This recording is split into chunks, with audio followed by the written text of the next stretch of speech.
So I'm very happy to be here to be able to talk about this interesting history. Я очень рад быть здесь, чтобы рассказать о своих исследованиях. But unfortunately, as you can hear, I will speak in English. К сожалению, я буду говорить по-английски. And there are lots to say about this history, or the common history between Ukraine and Sweden. So you have to excuse me if this will be a long evening, because there are lots to tell. У меня очень много для вас интересной информации. Заранее приношу извинения, если буду говорить немного дольше, чем запланировано. And this history is also rather unknown in Sweden. Эта история неизвестна, в том числе и в Швеции.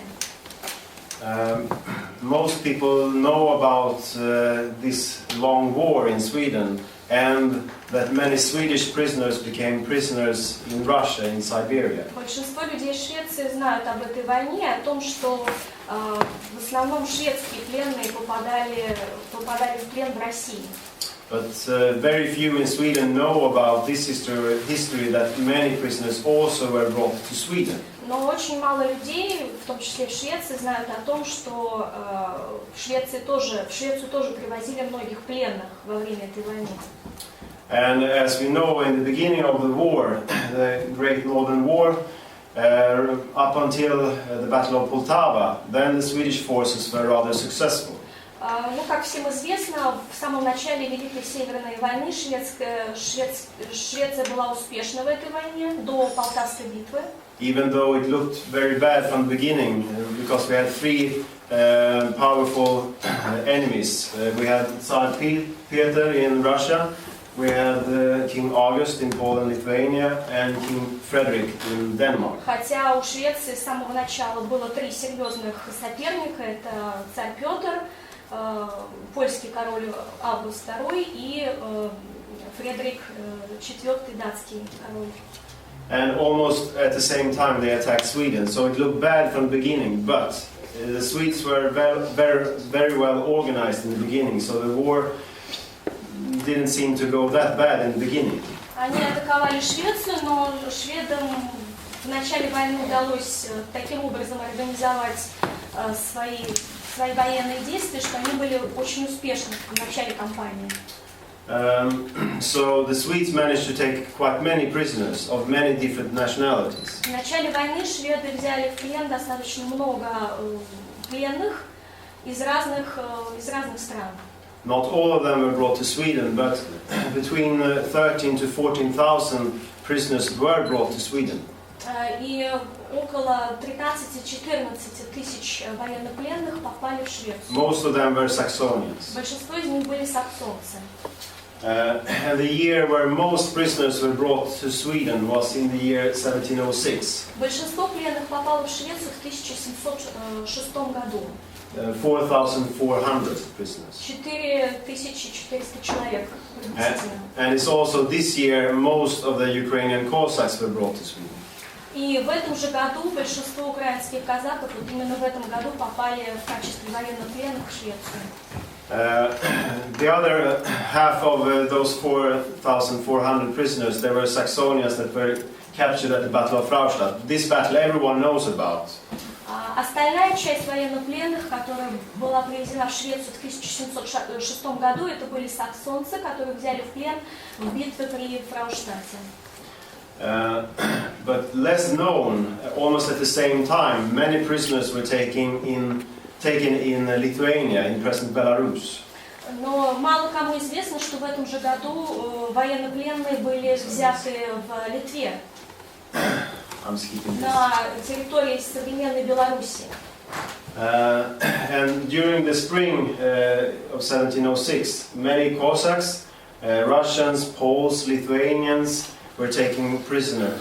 Весной это случилось весной 1706 года, когда около 4000 казаков, поляков, литовцев и русских военнопленных были взяты в плен на территории современной Беларуси. About 4,000 prisoners were taken, and they were brought through Poland to Swedish Pomerania, and then from there to Sweden.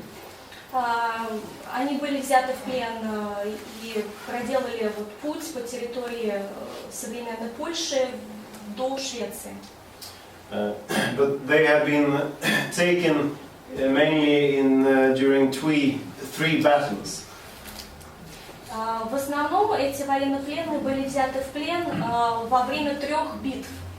The first time really when Swedish troops and Ukrainian Cossacks met in a big fight was at Nyesvich in March. Первая битва, где столкнулись шведы и украинские казаки, это был Несвиж 12 марта 1706 года. And it was Starodub regiment that met Swedish troops.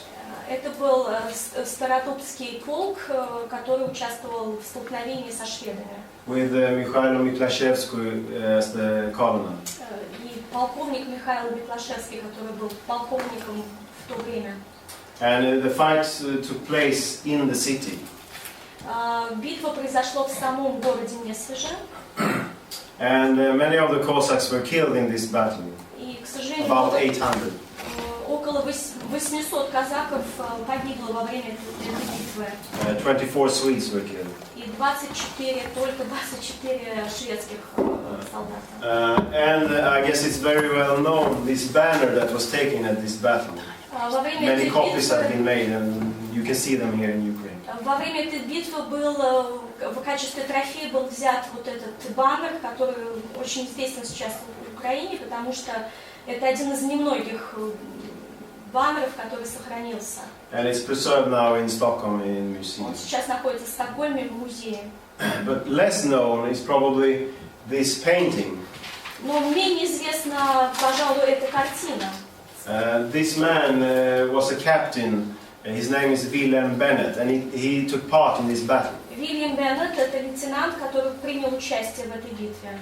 And well, he survived the battle, and according to himself, he was the one who killed Mikhailo Miklaszewski. Он выжил в этой битве, и позднее он утверждал, что это именно он, кто убил Михаила Миклашевского.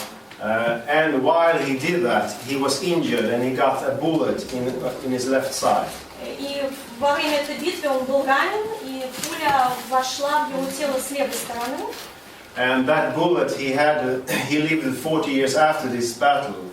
Он жил еще 40 лет после этой битвы, и And after he died, they took out the bullet. И после того, как он умер, из его тела извлекли эту пулю. And they added it to the painting. И эта пуля была добавлена в картину, вот снизу вы можете видеть. Вот она. So this is actually one of the bullets the Cossacks were firing at him. Вот это одна из пуль, которая казачья пуля того времени. But unfortunately, this painting is in private collections now. It's not in the museum. Но, к сожалению, эта картина сейчас находится в частной коллекции, и вы не можете ее увидеть в музее. And at the same time, the Swedes took 174 Cossacks as prisoners. В плен было захвачено 174 казака во время этой битвы. Some weeks later, Pereyaslav regiment were surrounded in the fortress in Lyakhovich. Позднее в марте того же года казаки были окружены в Ляховичах. And they were commanded by the colonel Ivan Mirovich. Иван Мирович, полковник Переяславского полка, который находился вместе с казаками в крепости Ляхович. And Ivan Mazepa was in Minsk at the time, and he wanted to release him from the surrounding Swedes, so he sent a joint troop with Russians and Cossacks. Иван Мазепа в это время находился в Минске, и узнав о том, что казаки попали в окружение в Ляховичах, он направил им на помощь отряд, который состоял из украинских казаков и русского ополчения. And the Cossacks were led by Colonel Danilo Apostol. Казаки под предводительством Данила Апостола. And they met the Swedes knew about this, so they met them in the town of Kletsk, and a battle took place there. A very harsh fight between them, and the Cossacks and the Russians started to run, and it was almost like a massacre where many of the Cossacks and the Russians were killed. Но шведы узнали о том, что к Ляховичам идет подкрепление, и они встретили войска казачьи на подступе к Клецкам, где произошла известная битва под Клецком, во время которой многие украинские казаки и вот русские солдаты были уничтожены шведскими войсками. And many of the Cossacks were killed, but they also took some prisoners in this battle. Among them were the Colonel Petro Prima.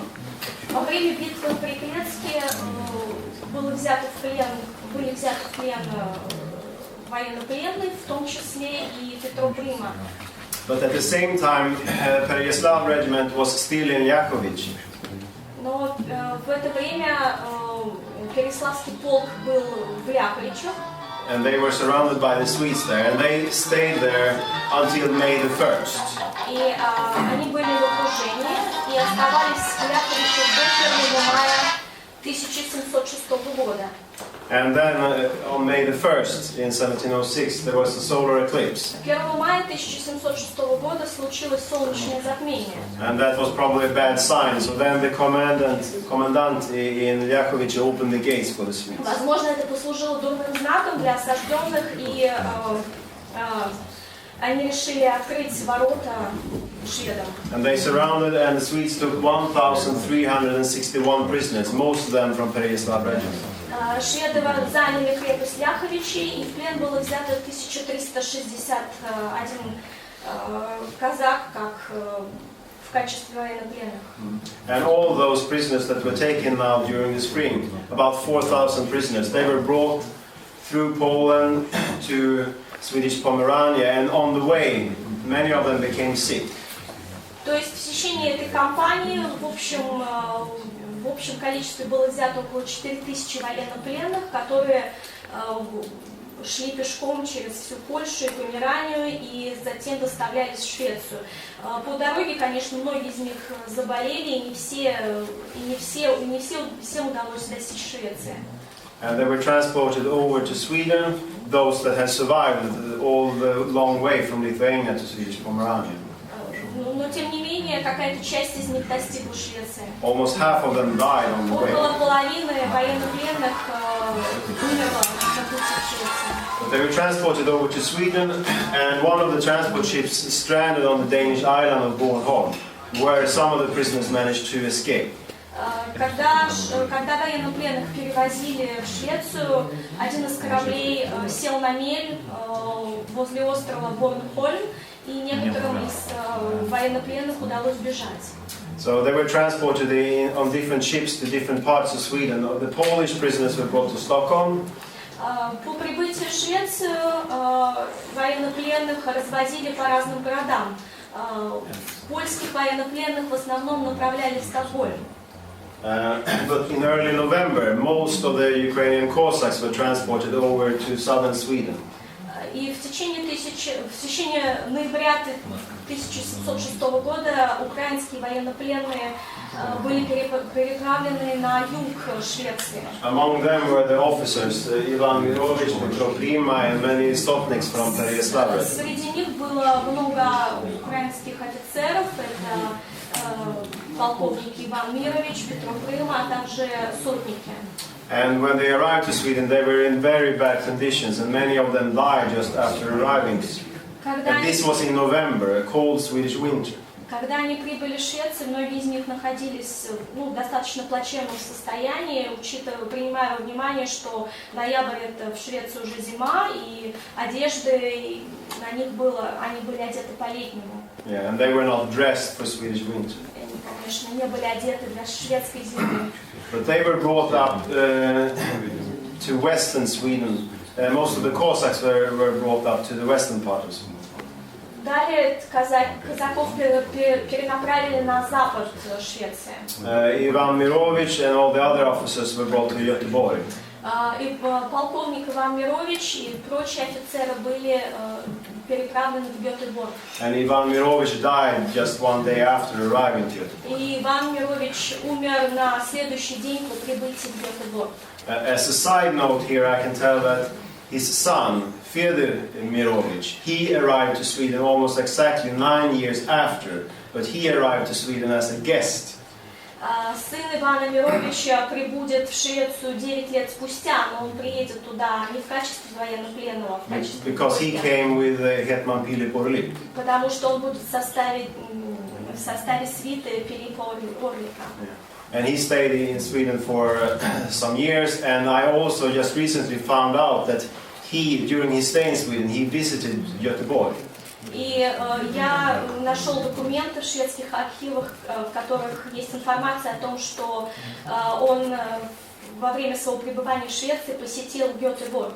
So of course he knew that his father had died there in his grave. Конечно, он знал, что его отец умер в Гетеборге, и, скорее всего, он навещал его могилу. But so the officers were brought there to Göteborg, and also the common Cossacks, and they were in very bad shape. And the Swedish documents tell about that they were hardly dressed. В шведских документах есть подтверждение тому, что казаки, которые достигли Гетеборга, это офицеры и обычные солдаты, они были в очень плохом состоянии. The Cossacks were distributed to different small Swedish towns. После прибытия в Швецию казаков направляли в разные шведские города. As you can see here, the Swedish towns were rather small. Шведские города в то время были очень небольшими. Maybe there could be 100 up to 200 houses just in the town. 100-200 домов в одном городе. So of course those prisoners, if they were like 20-30 of them, you really could see them in such small towns. Так что если это была группа военнопленных 20-30 человек, то их было легко заметить в таком маленьком городе. And there were other prisoners too, since earlier years, many Saxonians in those towns.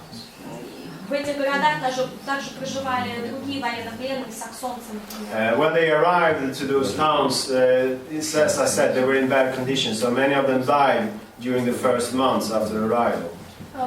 По прибытии многие из казаков умерли, потому что, как я уже сказала, они были в плохом физическом состоянии. And when they had arrived to the different towns, they were recorded in the Swedish documents by the Swedish bureaucrats. По прибытии в эти города, поселения, была составлена перепись подробная в каждом из городов шведскими властями местными. And as you can see here, in the Swedish documents, they call them, as you can see, Cossacks from Ukraine. Как вы можете видеть, вот в этом документе, в копии этого документа, их называли в переписи казаки из Украины. So they knew the difference between Russians and Ukrainians. Таким образом, они видели в то время, разницу между украинцами и русскими. And all those prisoners, they might be Russians, they might be Cossacks, they might be Saxonians, all of them got money from the Swedish state, 3 silver coins. Все военнопленные, вне зависимости от того, были ли они саксонцами, русскими или украинцами, они получали каждый день по 3 серебряных монеты, öre. Yeah. It's not a lot of money, but it was enough for them to survive, to buy food. Это не очень большие деньги, но тем не менее этого достаточно для того, чтобы купить немного еды. To compare, you could buy 20 eggs for 4 Например, 20 яиц стоило 4 öre. And also a Swedish soldier, they got 6 öre per day. Для сравнения, шведские солдаты получали в качестве жалования в день 6 öre. То есть это была половина того, что получал шведский солдат.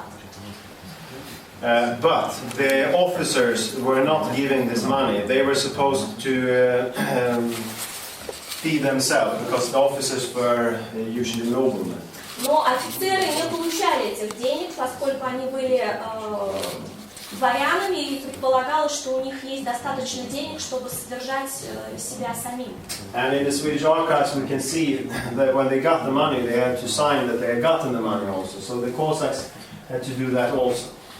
Когда казаки получали деньги, они должны были в специальных ведомостях расписаться в получении жалования. And all the Cossacks and all the other prisoners, they stayed not in a prison, they stayed in the ordinary townspeople's homes. Казаки, как и прочие военнопленные, останавливались или располагались в домах обычных жителей. Они не содержались в каких-либо тюрьмах. So they lived openly in the cities. Они могли передвигаться свободно по городам, где они жили. But the Swedish state, of course, they wanted to use those prisoners for something.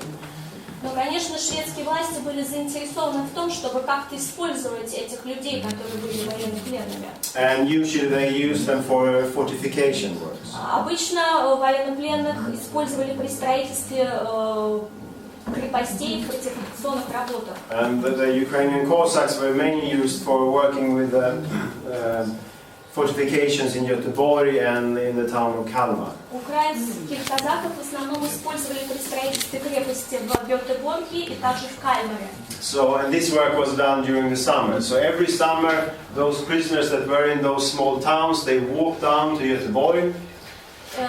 Работы обычно велись летом, зимой работа не велась, и казаки на летний период переправлялись из этих городков, в которых они останавливались, в места работ. As you can see, so they made lists every year of the Cossacks, which one of them were healthy enough to do this work. If they were sick, they were not forced to do this work. Then they stayed in the town. Так что каждое лето в начале работ составлялись списки тех казаков, которые были больны или старые и не могли быть использованы в качестве рабочей силы. And in Göteborg, they worked with those fortifications, and during the work, they lived inside the fortification walls. В Гетеборге при строительстве крепостных сооружений казаки все время жили вот в таких специальных помещениях для рабочих. But of course, the Swedish state had to pay those 3 öre to every prisoner every day, and eventually the Swedish state didn't have any money left. Ну и поскольку шведское государство платило по 3 евро каждому военнопленному, в скором времени у государства уже не осталось достаточно денег, чтобы выплачивать. So in 1711, Swedish state and the Swedish Royal Council decided that the prisoners should be rented out to private estate owners or townspeople. И в 1711 году шведское государство и Королевский совет принял решение, что эти военнопленные их должны нанимать частные фермеры или землевладельцы и платить им собственные деньги. But the prisoners that were sick or old and couldn't work, they were given these 3 öre silver coins anyway. Но старые и больные военнопленные по-прежнему получали 3 серебряных евро от шведского государства.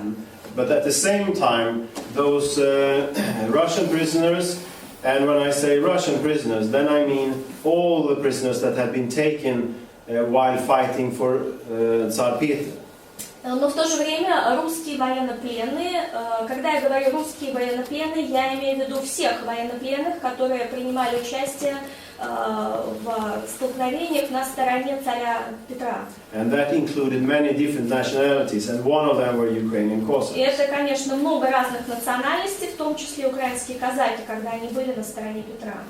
So it's not strange to find Cossacks being called Russian prisoners. There were also Germans, there were Dutch called Russian prisoners. Поэтому неудивительно, что украинских казаков тоже называют русскими военнопленными. Русскими военнопленными могли называть также и датчан, и немцев, которые сражались на стороне Петра. So those Cossacks, they were also sometimes given money from Russia. И эти военнопленные, русские военнопленные, им иногда присылали деньги из России. But that didn't happen that often, but it happened. Это происходило не так часто, но это происходило. But in one occasion, and this is rather interesting, because when they were giving the money to the prisoners, then the Russian generals that were in Stockholm, they needed lists of all the Russian prisoners in Sweden, and those lists were made by the Swedish authorities. И интересно, что когда эти деньги поступали, русский представитель в Стокгольме, ему нужно было иметь списки всех военнопленных, которые находились на территории Швеции. And in one of the towns in Alingsås in western Sweden, then the local authorities were asking the prisoners, how many of you are Russian prisoners? И вот, например, такой случай в Алиngsåсе, это город на западе Швеции, местные власти спросили, кто из вас русские военнопленные. And most of them were Cossacks, so they didn't say they were Russians, because they were not. Большинство из этих военнопленных были украинские казаки, но они не сказали, что они были русские военнопленные. Only the ethnical Russian prisoner, he said he is a Russian. Только этнические русские сказали, что да, это мы русские военнопленные. Then when this list was sent to Stockholm, they understood something was wrong, so they wrote again, you should count also the Ukrainian Cossacks. И когда этот список был направлен в Стокгольм, они поняли, что здесь что-то не так, и сказали, что нужно переписать всех русских военнопленных, в том числе украинских казаков. As I said, those prisoners, Cossacks also, they lived very openly in the towns. They could move freely. Как я уже сказал, казаки и военнопленные, они проживали свободно в этих городах. They were supposed to stay inside their houses during the night. Они были обязаны оставаться ночью в тех домах, где они были приписаны. Which they didn't follow that often. Но они не всегда следовали этим правилам. There were very few soldiers and guards in Sweden this time, so it was hard to control the prisoners. Солдат в это время в Швеции было мало, все были на войне, соответственно, было мало людей, которые могли бы контролировать и следить за передвижением военнопленных. So the prisoners and the Cossacks could easily socialize with the Swedes in the bars and drinking with them. Так что казаки могли свободно общаться со шведами в повседневной жизни, в барах, в каких-то общественных местах. So it's not that strange. Only after some years, a son to one of those Cossacks was born. Так что уже через несколько лет появился вот первый шведско-украинский ребенок. Already in February 1709, a son of one Cossack was born. В феврале 1709 года родился сын у одного из казаков. And many more children followed.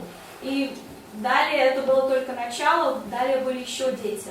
And also, those Cossacks, some of them wanted to marry the women they had gotten children with. Казаки хотели жениться на шведках, в которых у них были дети. And the first one who married was in late 1710. И первая свадьба состоялась в конце 1710 года. Ivan Orlichenko. Иван Орличенко. And to be able to marry a Swedish woman, he had to convert to Lutheran religion. Но для того, чтобы жениться ему, казакам и прочим иноверцам, нужно было принять лютеранскую веру. Which his comrades didn't like, so they threatened him. His comrades threatened to kill him because he was leaving Orthodox religion.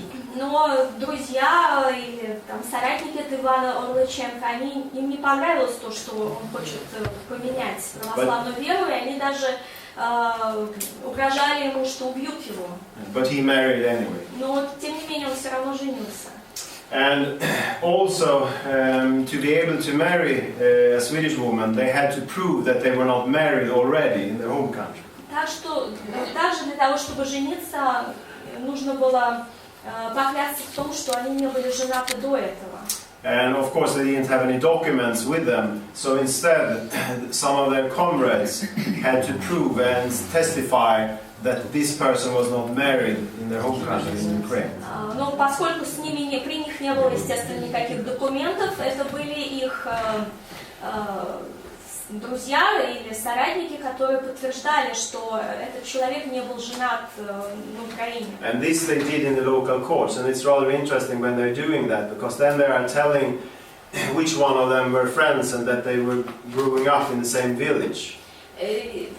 Сам процесс этой клятвы, он происходил в суде, и туда являлись с друзьями, и это очень интересные тоже такие документы. в которых можно отследить, где человек родился, например.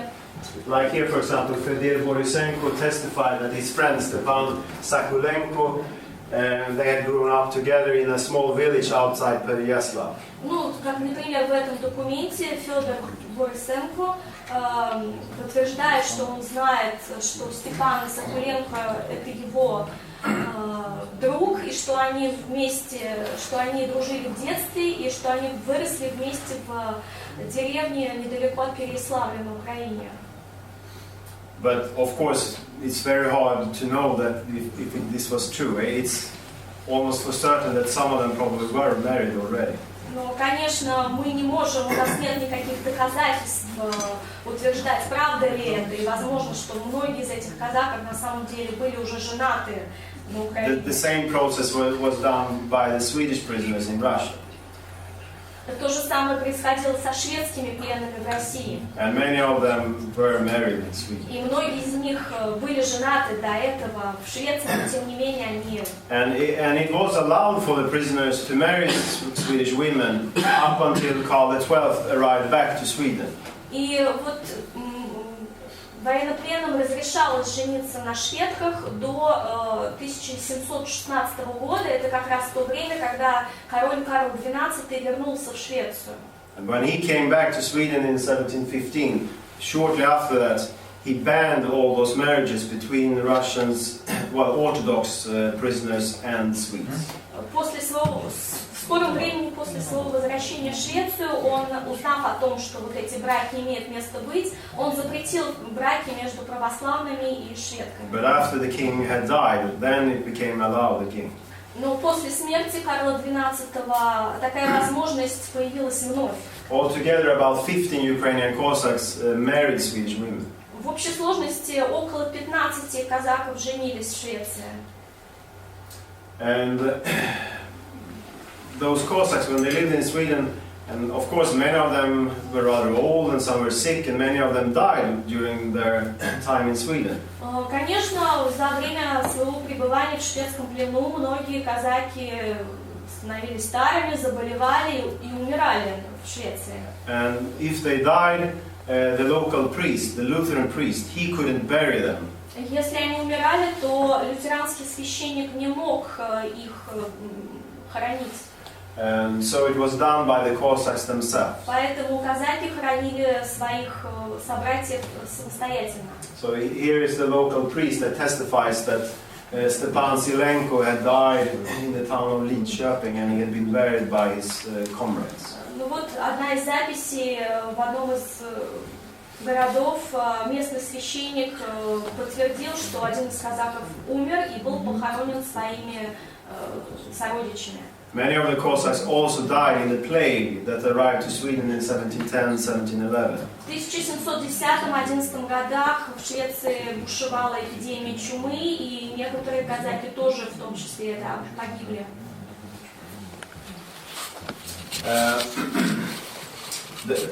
All the prisoners, also the Orthodox prisoners like the Cossacks, they were supposed to visit the Swedish church service during the main holidays. Несмотря на то, что казаки были православными, им полагалось посещать шведскую церковь несколько раз в году на важные праздники. Which they didn't always like. Но им не всегда это нравилось. For example, there are many occasions that saying that those Cossacks during church service they were sitting drinking vodka instead.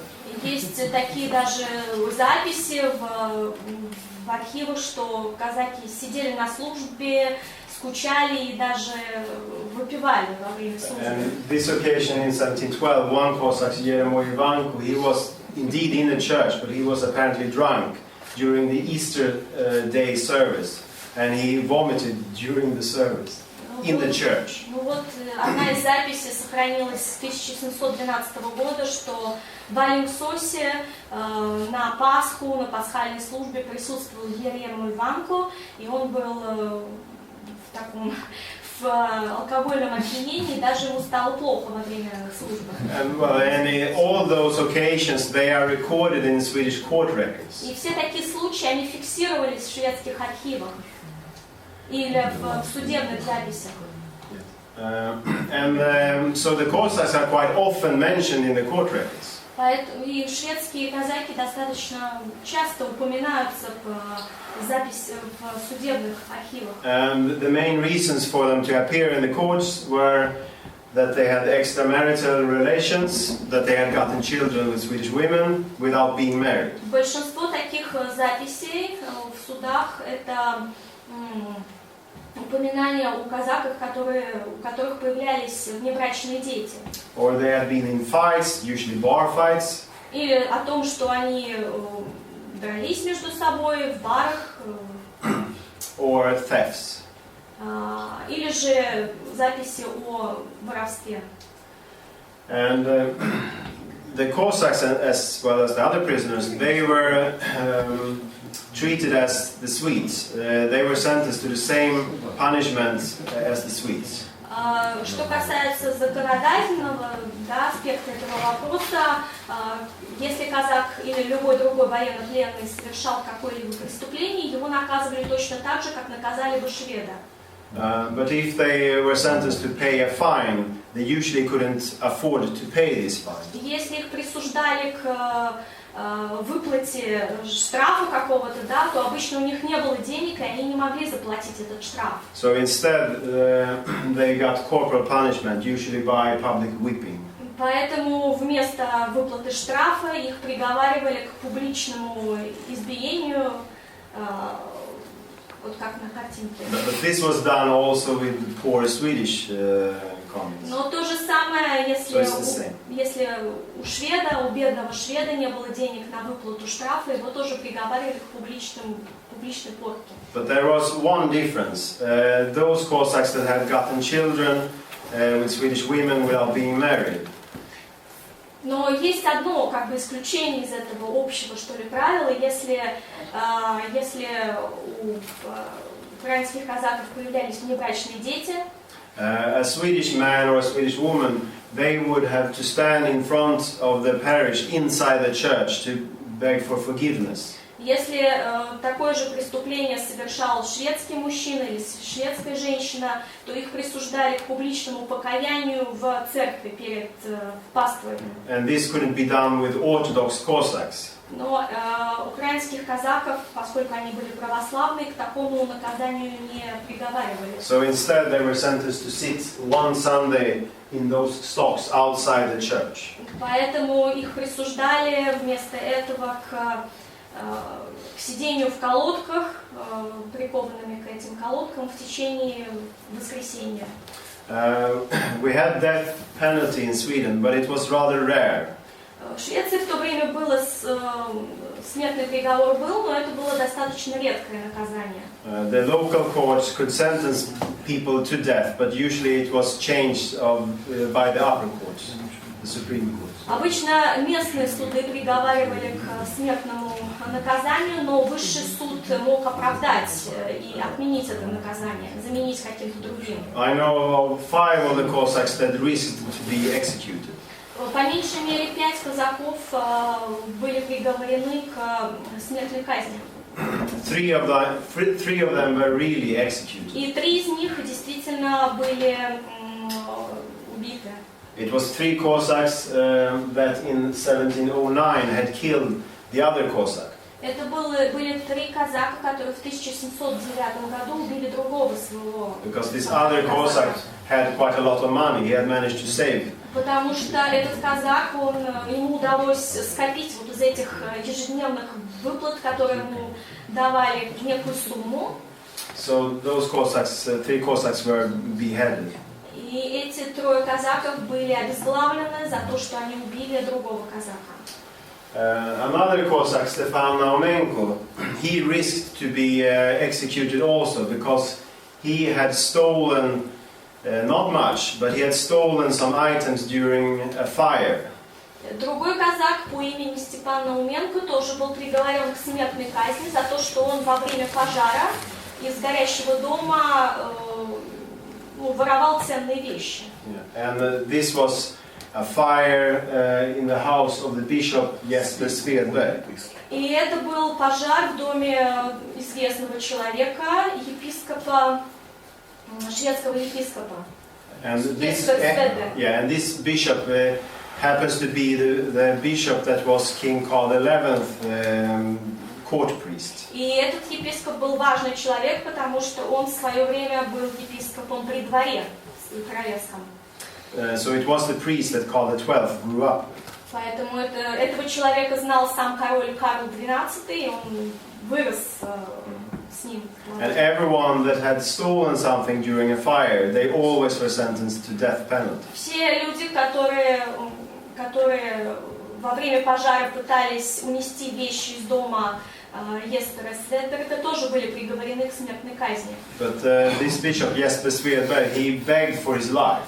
Но епископ Естер Седерт, он сказал, что просил отменить этот приговор. So the punishment for Stepan Naumenko was changed to public beating instead by the upper court.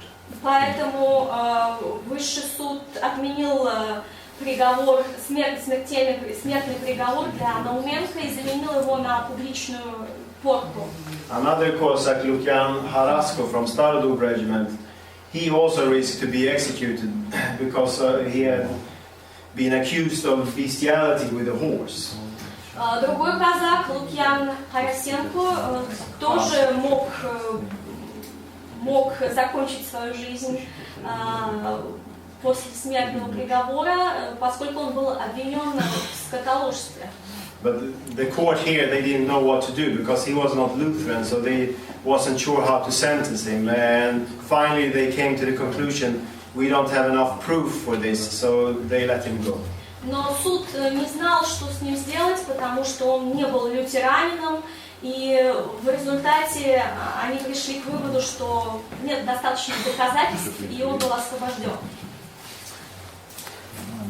And also, it's quite interesting when they were in the court and they testified about something. For example, if their friends had been married, then the Swedes usually testified by laying their hands on the Bible. Также интересно проследить различные традиции, когда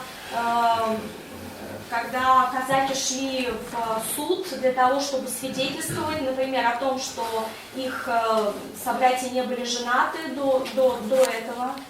And this Cossack Sava Ostapov in 1712, he testified in the court in Kalmar. И обычно, если это были шведы, которые свидетельствовали, они клали свою руку на Библию. And he didn't just put his hand on the Bible, he did much more. Но один из казаков, Сава Остапов, он тоже свидетельствовал в суде, но он сделал нечто большее, нежели положить только руку на Библию. Yeah, he fell down on his knees, made the sign of the cross with his two first fingers. Он упал на колени и перекрестился двумя пальцами. And kissed the cross and called upon Saint Nicholas. Он поцеловал крест и призвал свидетелей святого Николая. This is something the Swedes would never know. Это то, что это непривычно для шведов. Шведы так не поступали. Они обычно просто клали руку на Библию. And of course, the Cossacks made attempts of escape. Конечно же, казаки предпринимали попытки бегства. And especially in the beginning, many of the officers tried to escape because they were not giving this money, so they were really starving. Особенно в начале пленения это было распространено между офицерами, поскольку они не получали денег от шведского государства и, соответственно, были в более плохих условиях, нежели простые солдаты. And 4 of the Sotniks of Переяслав regiment managed to escape in April 1707. В апреле 1707 года 4 сотникам удалось бежать. And most of them, when they tried to escape, they went to Norway. Большинство из них бежали в Норвегию. Norway was part of Denmark at this time. Поскольку Норвегия была в то время была под датской короной. And from Norway they took the ship down to Copenhagen. В Норвегии они пересели на корабль, который отправлялся в Копенгаген. And those 4 Sotniks, they were from the beginning 4 Sotniks, but apparently only 3 of the Sotniks arrived to Copenhagen, where they got this passport from the Russian ambassador. И 3 из этих сотников им удалось достичь Копенгагена, где они получили вот этот паспорт от русского посла. And they really managed to get back to Ukraine. И им реально удалось вернуться в Украину. But many of the ordinary common Cossacks also tried to escape, usually to Norway. And the Cossacks were lucky because they were kept in western Sweden, which is close to Norway.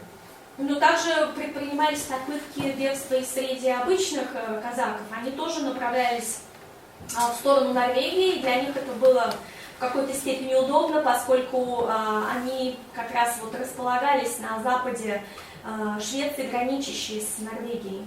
Well, in this occasion in 1712, 5 Cossacks made the attempt of escaping, and they managed to escape also. And when they escaped, they were searched by the Swedish authorities.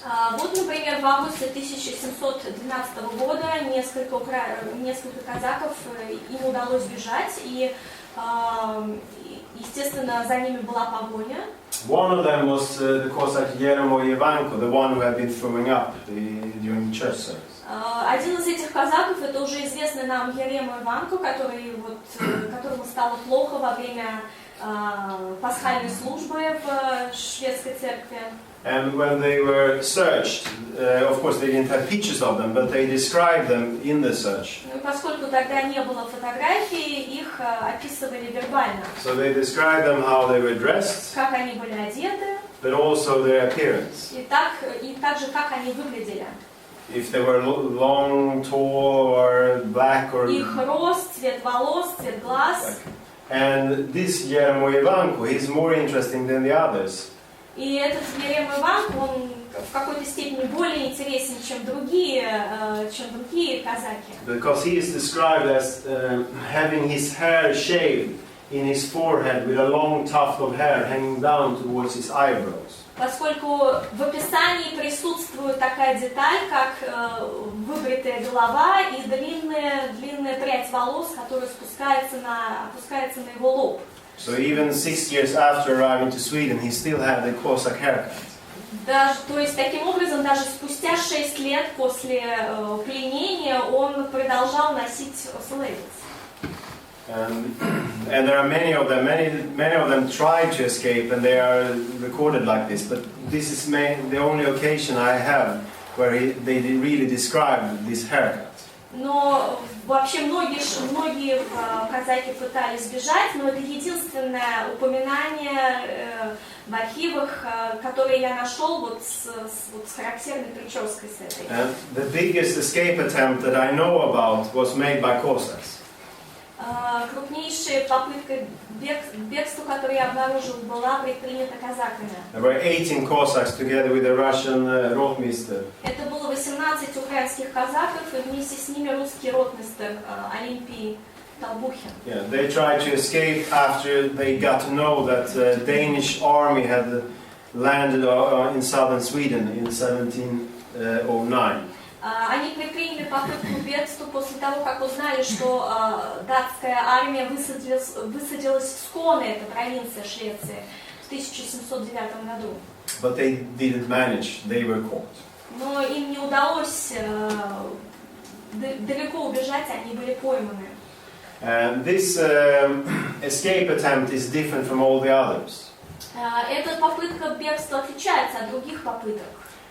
As I said, most of the prisoners tried to get to Norway.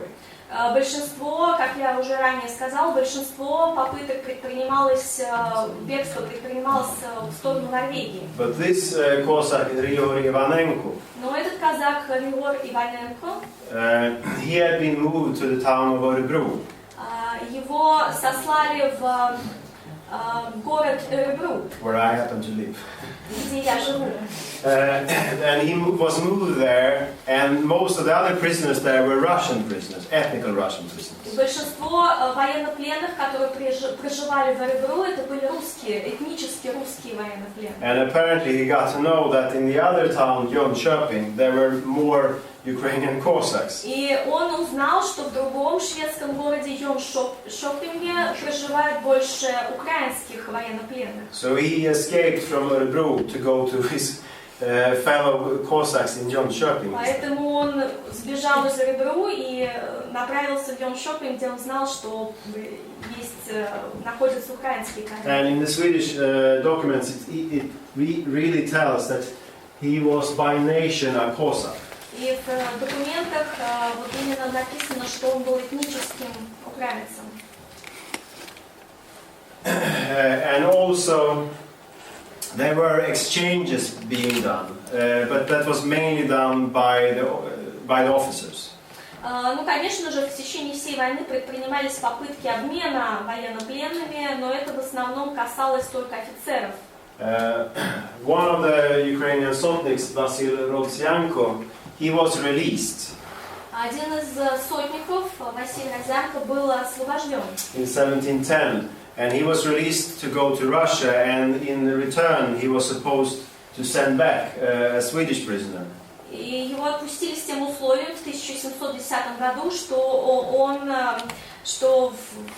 в обмен на него выпустят шведского офицера. But it was never done. Но этого не произошло. Another Cossack officer managed to escape while being exchanged. Другой украинский казак, ему удалось бежать во время одной из попытки обмена. Because in 1711 a big prisoner exchange was being prepared.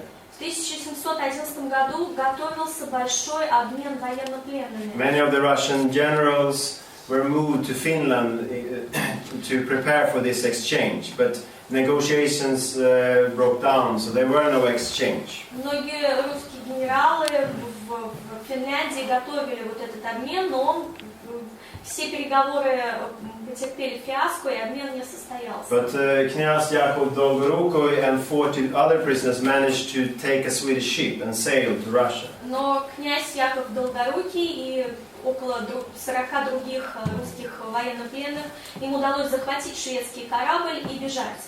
And one of the others that managed to be on that ship was the Cossack Alexander Sulima. И среди этих людей, которым удалось бежать, был Александр Сулима из Переславского полка. And also, especially the old and sick prisoners, they only costed money for the Swedish state. So in some occasions they released them. Старые и больные военнопленные, конечно, только стоили, это была головная боль для шведского государства, поскольку они стоили денег, и от них пытались избавиться как можно быстрее. The first time was in 1710. It was decided that they should be released. В 1710 году такую группу пленных их отослали обратно. So about 40 Ukrainian Cossacks were really released here. И около 40 украинских казаков были освобождены, поскольку они были. They were shipped over to Danzig, Gdansk. Их отправили в Гданск, и оттуда дальше в Россию.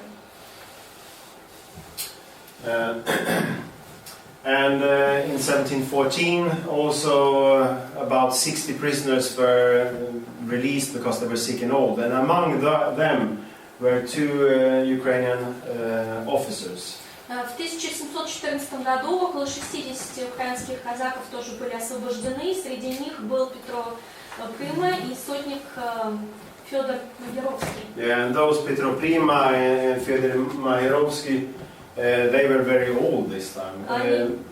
Petro Prima is said to be 67 years old and Mahirovsky 80 years old. И эти офицеры, Петро Прыма и Федор Магеровский, они были к тому времени уже в летах. Одному было 67 лет, а другому 80. По крайней мере, как в записях.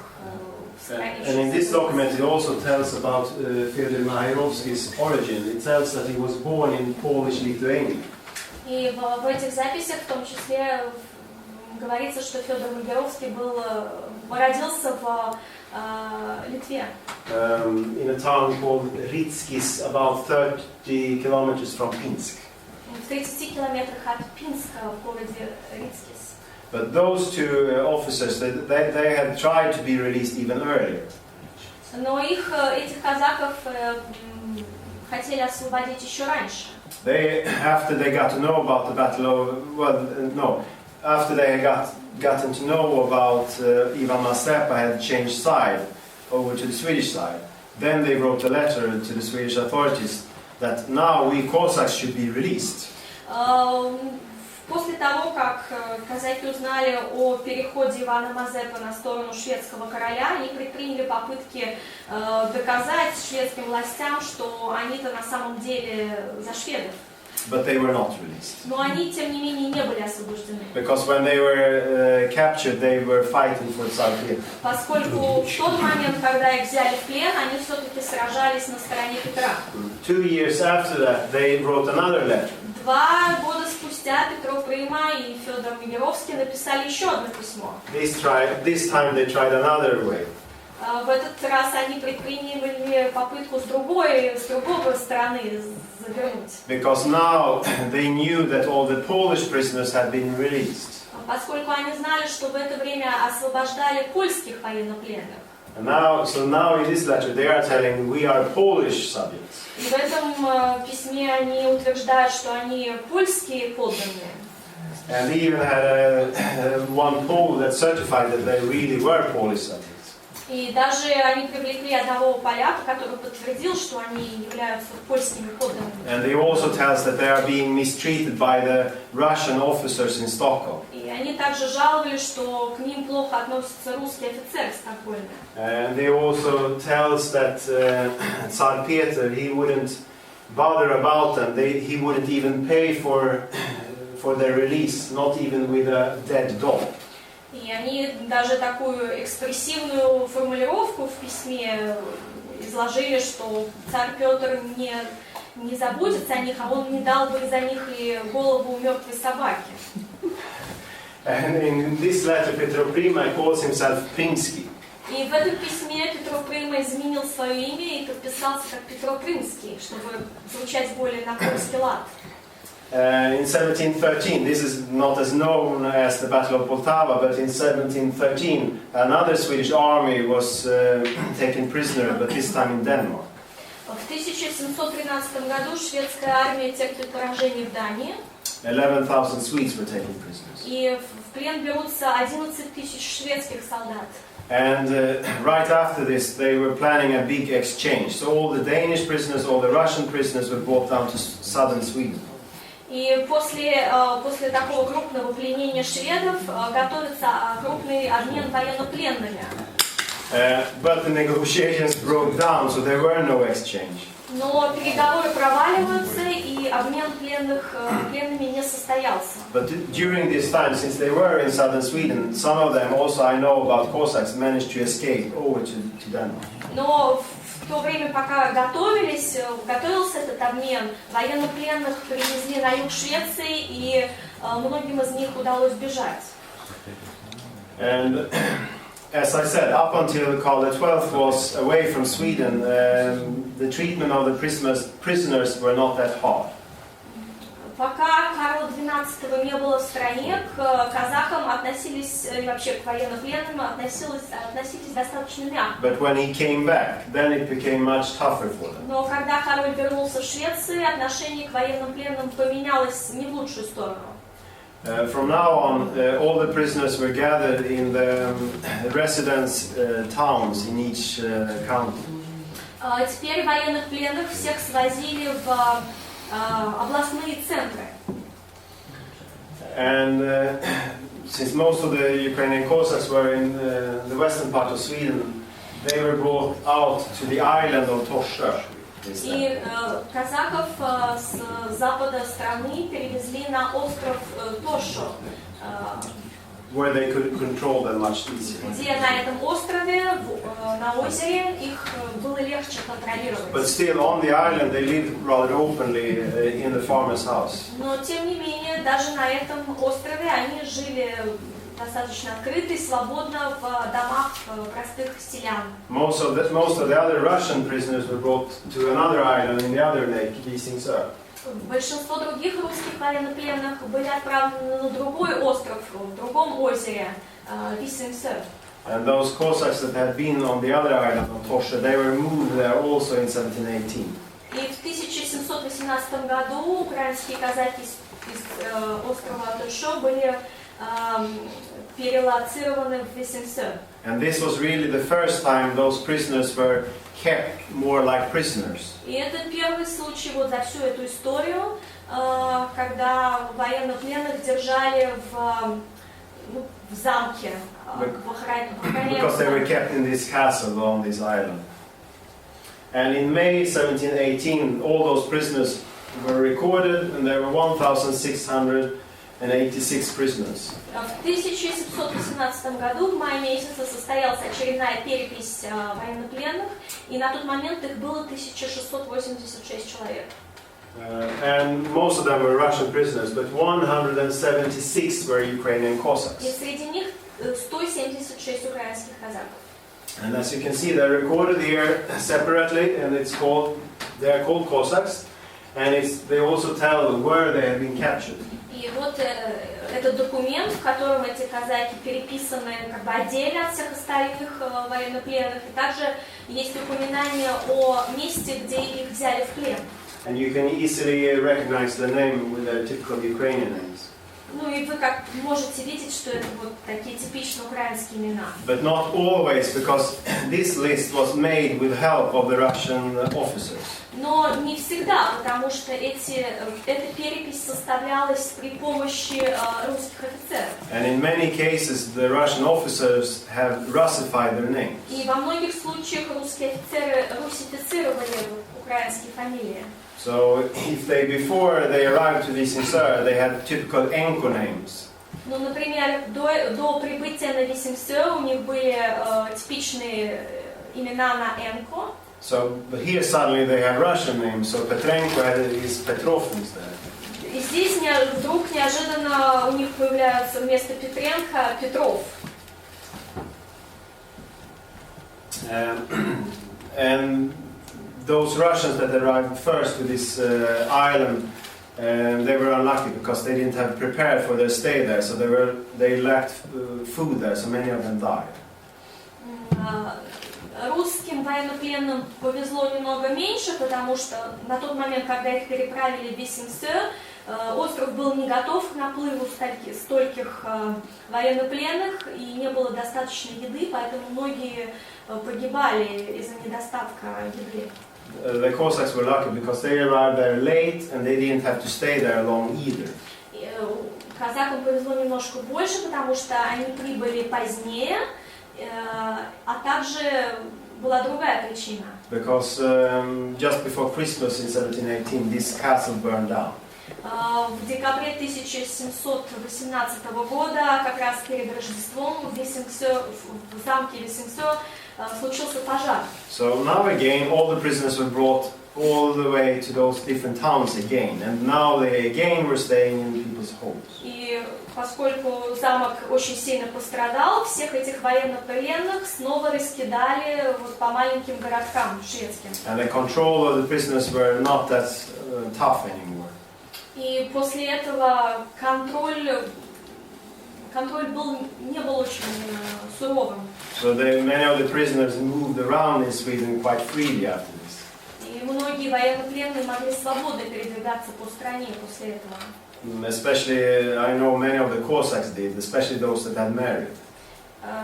Я знаю, что многие украинские казаки воспользовались этим случаем, в том числе те, которые были женаты в Швеции. But now, finally, after 21 years, the war ended by the Treaty of Nystad in 1721. В 1721 году война наконец подошла к концу и был заключен Ништадтский мир. And the treaty was signed in late August. Мир был заключен в конце августа. And I'm impressed by the Swedish authorities now because they wanted to get rid of all the prisoners before the winter. И шведские власти захотели побыстрее избавиться от всех этих военнопленных, от этого балласта до наступления зимы. Because every day they had to pay those 3 öre Потому again. что каждый день стоил им 3 серебряных öre каждого человека. So they wanted to get rid of the prisoners before the winter because in the winter they couldn't ship them over to the Russian side. Зимой отсылка военнопленных стала бы невозможна, потому что судоходства не было, поэтому они попытались избавиться от военнопленных до наступления зимы. So in late November, most of the prisoners were indeed brought to the fortress Vaxholm outside of Stockholm. Поэтому уже в ноябре всех военнопленных свезли в Ваксхольм, это недалеко от Стокгольма. And about 1,300 Russian prisoners were shipped over to Reval or Tallinn today. И около 1300 русских военнопленных были переправлены в Ревель. And among them were also the Ukrainian Cossacks, about 140. И среди них было около 140 украинских казаков. And of course from Reval they had to walk down to Ukraine. И, конечно, из Ревеля они вынуждены были направляться на Украину пешком. And it's known that some of them really arrived back. Here are 4 Ukrainian Cossacks from Stardub regiment that had arrived back in 1722. И есть свидетельство того, что некоторые казаки им удалось вернуться на родину, действительно. But not everyone managed to get on those ships. Но не всех успели отослать до наступления зимы обратно.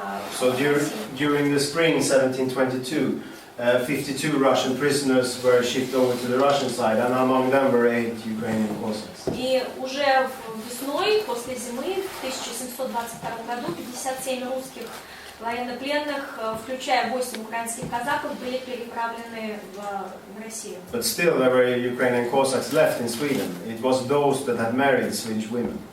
Но, тем не менее, и после заключения мира и отсылки всех военнопленных назад, в Швеции продолжали оставаться украинские казаки, это те, которые женились в Швеции.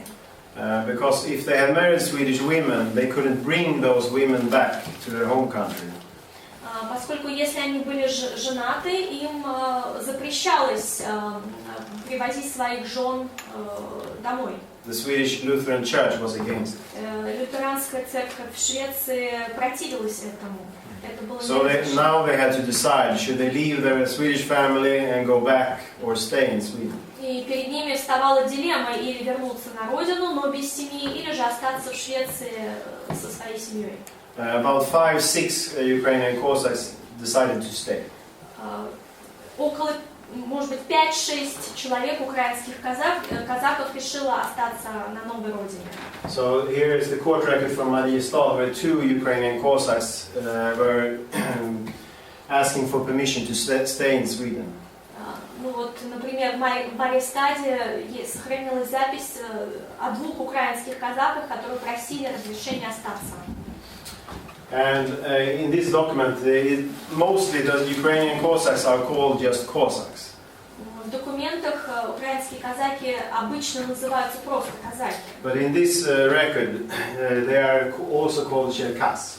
Но в этом документе их также называют черкасами. Because on this occasion there was a Russian translator.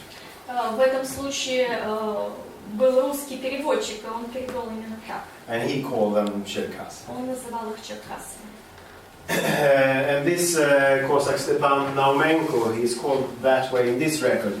He had stayed on the island of Torsö.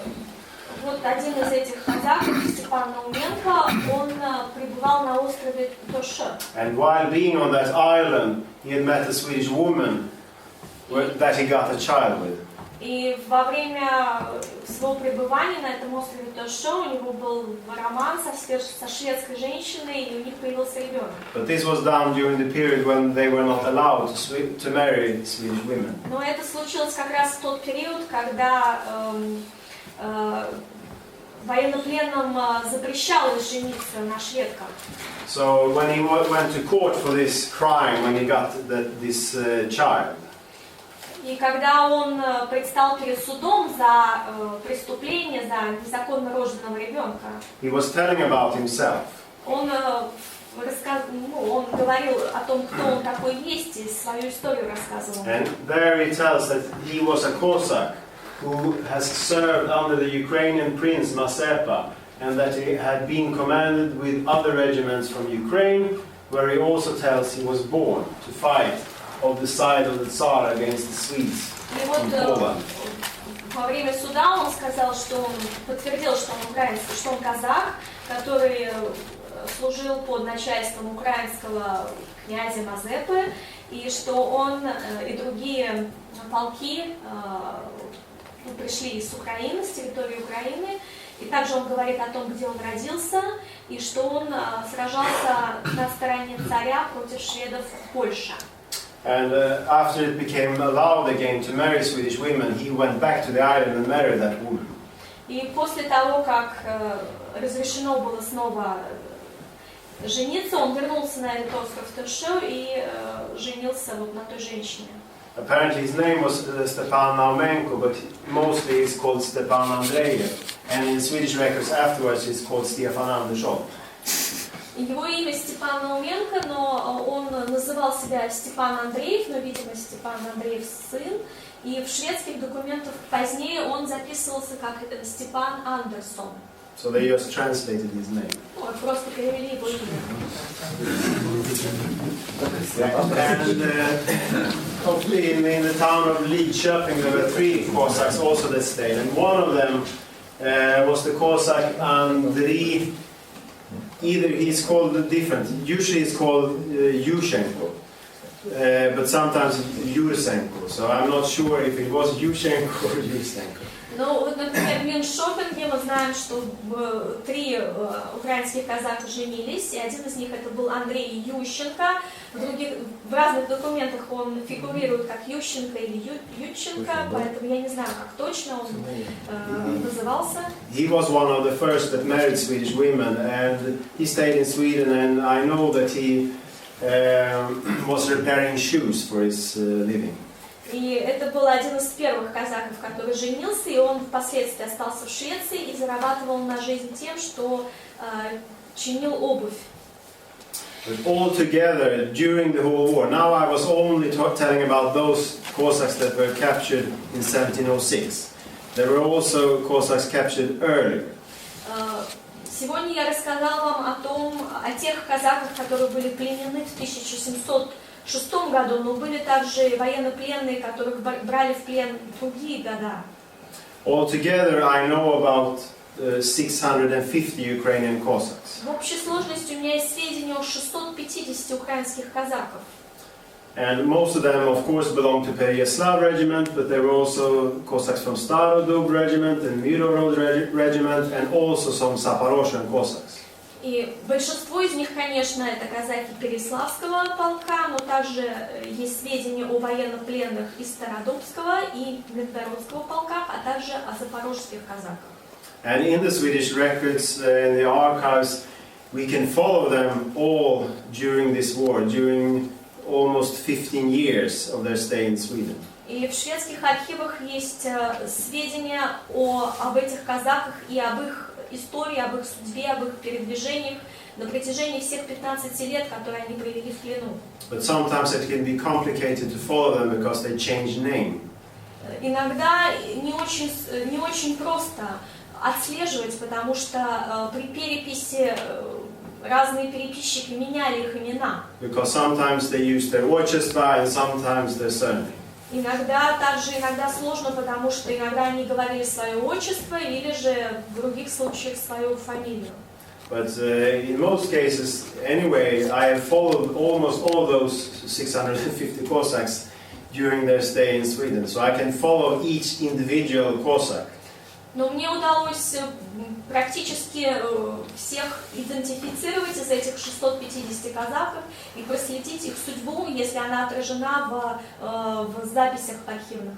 And this is rather unique, I would say, because sometimes it's very detailed information about those Cossacks. Это в отдельных случаях это уникальная информация о каждой персоне.